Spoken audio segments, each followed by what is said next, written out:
You found yourself on another edition of Let 'em Know Kings of the 313, and on today's episode, Darius Garland and Jared Allen return to the lineup for Cleveland, but you cannot play one good half of basketball and expect to win as the Indiana Pacers beat the Cleveland Cavaliers in Game 1 of the NBA in-season tournament Group A action. We're going to break all that down on today's edition of Let 'em Know Kings of the 313. Let's go.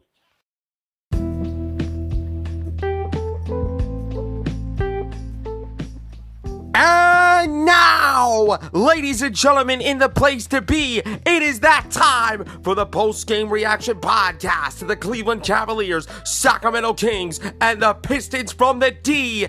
This is Let 'em Know Kings in the 3-1-3.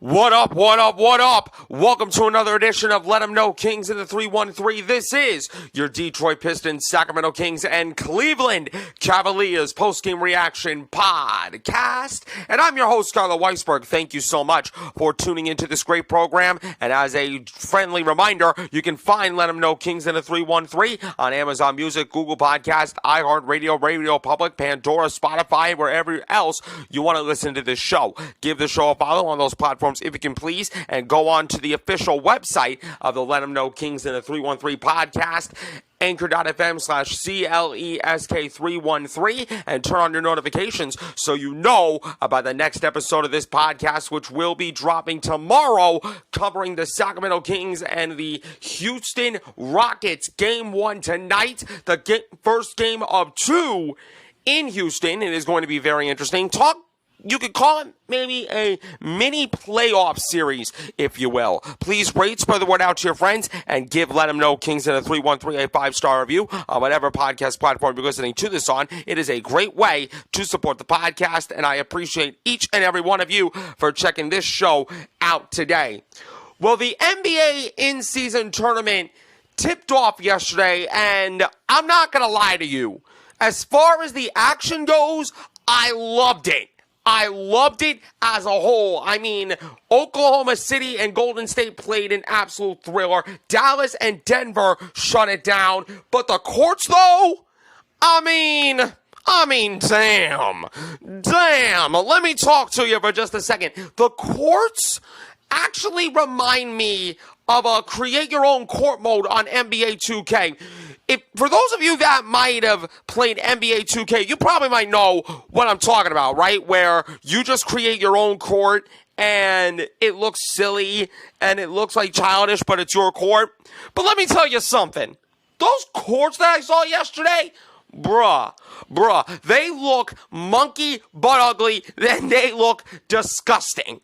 I mean, bruh. The Milwaukee Bucks court might have been the most legitimized looking court that I've seen, but the Pacers one, that ain't it, bruh. That ain't it. The Rip City one in Portland, that ain't it. The Miami Heat one in the 305, that ain't it. And the Chicago Bulls, that's too red for me, bro. That's too red for me. I know Chris Manning from Locked On Cavs. I listened to this yesterday. Why not put the trophy in the middle of the court and keep the court color exactly where it is? I don't want any like blue or red bullshit. I don't want any blue on the outside of the court. I only want the court's the standard color as it normally is. But I can't really argue with them because NBA wants to go above and beyond with this in-season tournament, and for that retrospective, it's got to grow on me, but that's my 2 cents, what I feel like as far as the courts go. But as far as the action, outstanding action. Knicks, Bucks, thriller. OKC, Golden State, controversy at the end. I think Golden State should have won, and Sacramento should have been, or I should say Golden State should be 4-2, but nevertheless, it was a thrilling basketball game, and you already know Denver and Dallas shut it down. But I want to talk about the Indiana Pacers and the Cleveland Cavaliers because this is what you came on to Let 'em Know Kings in the 313 about. For me to talk about the Cleveland Cavaliers Cavaliers, Detroit Pistons, and the Sacramento Kings. But today, I want to talk about the Cavs, who fell to the Indiana Pacers 121 to 116, and they played one good half. One good half. That shit ain't gonna get it done. That crap ain't going to get it done because let's be honest, in order to win games, whether it's an in-season tournament game, a regular season game, and furthermore, an NBA playoff game, which I hope Cleveland goes down the road. But right now, the Indiana Pacers are looking like more of a playoff team than the Cleveland Cavaliers right now. But it's still early in the season. It's still 6 games in, so I'm not overreacting. I'm not overreacting just yet. But at the same time, though, you're going to have to learn it is a 48-minute basketball game. And the Cleveland Cavaliers, honestly, played a good 24 out of the 48 minutes to win this game. But all credit goes to the Indiana Pacers. I mean, they just got embarrassed last game against the Boston Celtics. 155 to 104, probably in one of the worst beatdowns in Indiana Pacer franchise history. And Rick Carlisle, the head coach of the Indiana Pacers, said, Indiana, you better step the hell up. You better step the hell up because this is a good Cleveland Cavalier team that we're facing. A Cavalier team that has Donovan, Spider, Mitchell doing Spider things with 38. And you had a Cavalier team with DG that just came back, and Jared Allen that looked pretty good on solid minutes restriction. He looked amazing out there. He finished with, I think, 10 points, 6 rebounds in 17 minutes for Jared Allen. I will take that any day in the bank for Jared Allen. It's great to see the throwback, and the Cavaliers definitely missed Jared Allen because I loved his defensive presence. He looked like himself out there, but I don't know if he's going to play fully against Golden State. He could play, but I expect him to be on minutes restriction again. But nevertheless, the Indiana Pacers won this game because of their 3-point shooting. They made 9 3-pointers in the first half. They battered the Cleveland Cavaliers beyond the 3-point range in the first half, and arguably they dominated them from 3 all game long. About the win for the Indiana Pacers, Rick Carlisle said it was a strong show of character for the team. First win in the history of the in-season tournament. We hung in. Miles had a great game. Our fans are connecting with this team. It's pretty cool. Something special is going on in Indiana. I don't know if it's Tyrese, the point guard, Halliburton doing his thing. I don't know if it's Rick Carlisle reigniting a fire. I don't know if it's Miles Turner being an absolute stud, and I don't know if it's Bruce Brown, the NBA champion with the Denver Nuggets, coming to Indiana and changing the culture of basketball country. But I'll tell you what, this Indiana Pacers is looking like a special team right now. They are the best offense in the league. They are the best pace-setting team in the NBA, and right now they are proving it. As far as Cleveland, that second half they did really good. That second half they did outstanding, but the first half, it looked like everybody did not play basketball a day in their life. It was like a preseason game in the first half, honestly. JB Bickerstaff's reaction said this: in the first half, we had guys just trying to figure out where they fit.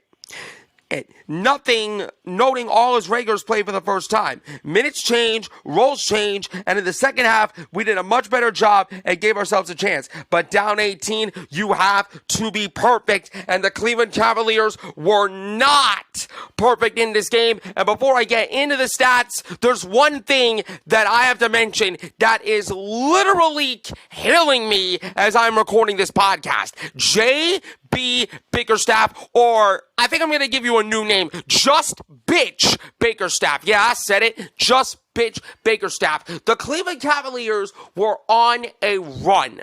We're on the comeback trail in taking the lead. 6 minutes and 21 seconds. Mark that time, ladies and gentlemen. 6 minutes and 21 seconds in the fourth quarter. JB Bickerstaff, you have the nerve, you have the doggone nerve to call a timeout and stop the Cleveland Cavaliers from making a comeback? To stop the Cleveland Cavaliers from getting a big win in Indiana? A team that your team is now 0-3 against them. Yes, I'm counting the preseason, ladies and gentlemen. You're now 0-3 against Indiana, and you called a timeout to stop your own team. Your own team are making a run, and now potentially you stopped your own team from winning the game. Nice job, JB Bickerstaff. Way to believe in your guys. Way to believe in your team. Well, guess what, JB? Until you're gone, I'm really uncomfortable covering the Cleveland Cavaliers right now. I am really uncomfortable watching a Cleveland Cavaliers game because I know one way or another, JB Bickerstaff is going to make a bonehead mistake and cost the team. I will not be surprised if Golden State tomorrow blows the roof off the Cleveland Cavaliers. I will not be surprised if Golden State drops 135 or maybe 140 on them because right now the Cleveland Cavaliers are not good. It's not as far as the talent goes. It's not the fault of Darius Garland, Jared Allen, Donovan Mitchell, mostly not Donovan Mitchell, and Evan Mobley. It's the fault of the head coach, JB Bickerstaff, that is costing the Cleveland Cavaliers right now. And by the way, Donovan Mitchell, I think me and every single Cleveland Cavalier fan owes you an apology. We are sorry that you came to Cleveland and you came to a franchise that doesn't know how to win, that doesn't know how to finish. Austin Carr said it best on the broadcast that I watched it earlier today. He said the key to win against Golden State is the Cleveland Cavaliers must learn how to play from the jump, not play one good half and expect to win. And this is what the Pistons should learn too. You cannot play one good half of basketball and expect to win a game like this. You gotta play 2 complete halves, 4 complete quarters for 48 minutes, and unfortunately, all credit to Indiana, they shot the lights out of the gym and they bounced back big time after the biggest embarrassment in Indiana Pacers history. All credit to Indiana for getting a good win in a very entertaining contest to kick off Group A of the in-season tournament. The stats for this game, 52% for the field for both teams, but the three-point percentage was really, really telling, and that was a really big difference in the game. 48.5% for Indiana compared to only 28% for the Cleveland Cavaliers. The free throw percentage, all credit to Cleveland, 80% to 67. The rebounds, 40 to 35 in favor of Indiana. The assist numbers were pretty dead even. The steals were 10 to 7 in favor of Cleveland. The blocks were 9 to 5 in favor of Cleveland. The turnovers were 19 to 13. And for the most part, the Cleveland Cavaliers did a really good job on the defensive side of the ball. But unfortunately, when you're down 18, you're supposed to connect with points on the other end of the floor. Unfortunately, Cleveland didn't do that, and that is why, for the most part, the Indiana Pacers got a big win in the in-season tournament. And now, as I said before, the Cavaliers are 0-3 against the Indiana Pacers. As far as the Pacers, Tyrese Halliburton had a really good game, 18 points. He was 8 for 9 for the foul line, 0 for 5 from 3, but he had 13 assists along with 2 big rebounds and 2 steals. Miles Turner had a really great game. He was feeling it from the three-point line too, 4 for 5 from three-point land and 27 points with 9 rebounds and 2 steals. Nimbard, 14...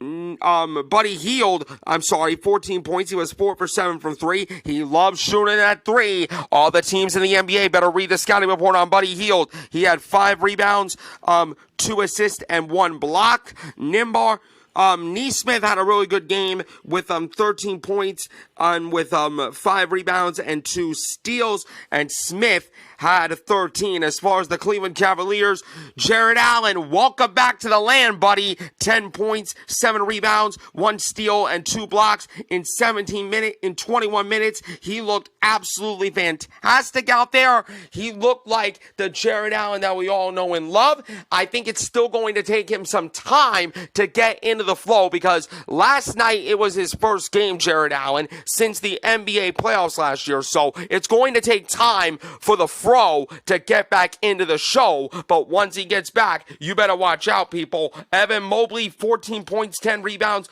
5 assists, 3 steals, and 4 big-time blocks for, in my opinion, the Defensive Player of the Year candidate in Evan Mobley this year. And Donovan Mitchell, I don't know what else to say about Donovan Mitchell. 38 points, 4 for 7 from three-point land, 5 rebounds, 9 assists, and 1 steal. It's like one person showed up for Cleveland, and I trust Donovan Mitchell, right? I trust Donovan Mitchell to show up.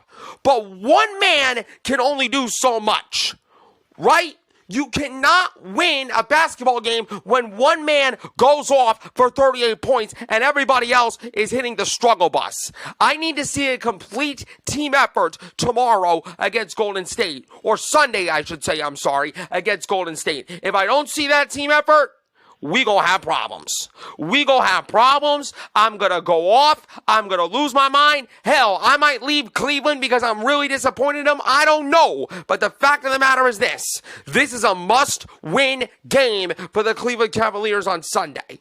I don't like to call all this game against Golden State must-win, but damn it, it's a must-win for Cleveland, because they need confidence and they need to get back on track and they need to get momentum right back on their side. Because if they lose to Golden State, if Steph Curry, Klay Thompson, Draymond Green, Kevon Looney and those boys go off against the Cleveland Cavaliers at Rocket Mortgage Fieldhouse, if Golden State wins against Cleveland, y'all ain't gonna like me.